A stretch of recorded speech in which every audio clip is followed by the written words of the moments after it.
So if you're wondering what we're doing, we're making a hold-down device. Making 4 of them at a time here. This is a pegboard hold-down device. It's for a class, that's why I'm making several of them here.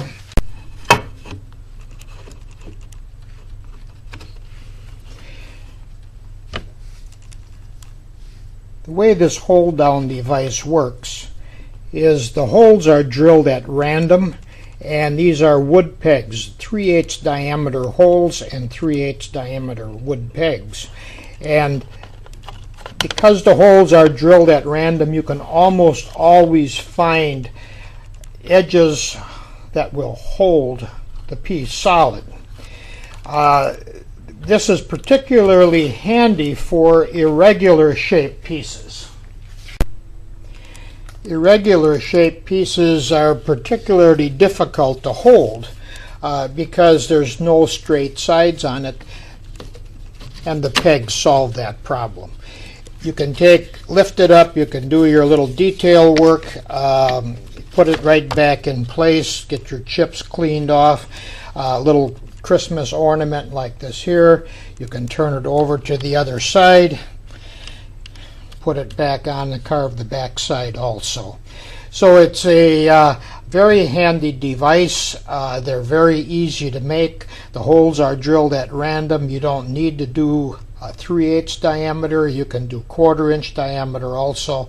Another advantage is when your chisels hit against the peg, because the pegs are wooden, it will not dull your chisels. Now I'm making quite a few of these boards. I have a class coming up, and they're very easy to make. These boards are made out of Formica. They have the MDF board in the inside and the Formica on the top and bottom. They drill a little bit better. They're a little nicer to use than making them out of plywood.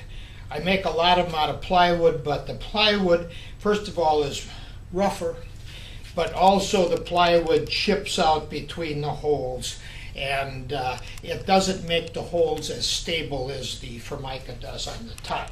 And the Formica really doesn't dull the chisels down when if you hit the Formica. I went to Menards to buy this Formica. It's shelving material. They had some seconds on a pile, so a board like this here that makes 3 pieces, that's $1.99. So they're quite cheap to make. The wood dowels, you just cut the dowels to length, and just take a long dowel, 3/8 wood dowel, and you just take it on your saw and just saw it off short little pieces. The way you use these boards is you can clamp them down with C-clamps on the edges to the table, fasten them in a vise, just about any way to hold them down to your table, your workbench.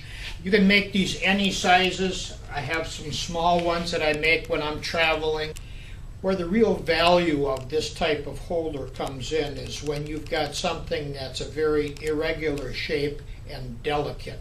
Let me show you how this works. So you just start off by grabbing some pins, your dowels. You're just going to start placing them. You may just try to line up as many holes as you can along the edge, especially where you need the support. Now it's starting to hold down pretty good. We need some on this side too. Maybe there to keep it from swinging out too far. Here would be another good spot for one. Now if you've got some holes that are partially covered, you can see some of my pins have been hit with chisels and carved down. Let's say this here hole here that you can only see a portion of it. Just whittle down the peg, tap it into place.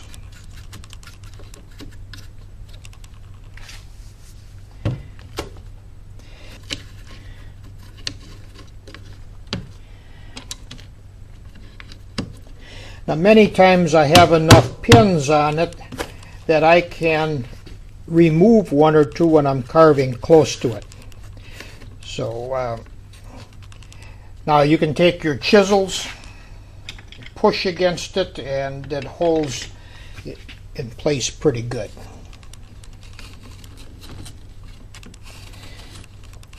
Especially if you have something that's kind of delicate.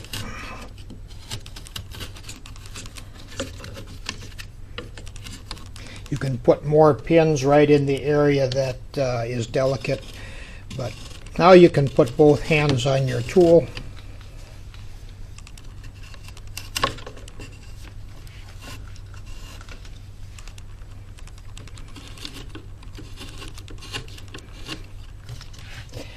So that's where the value of this comes in.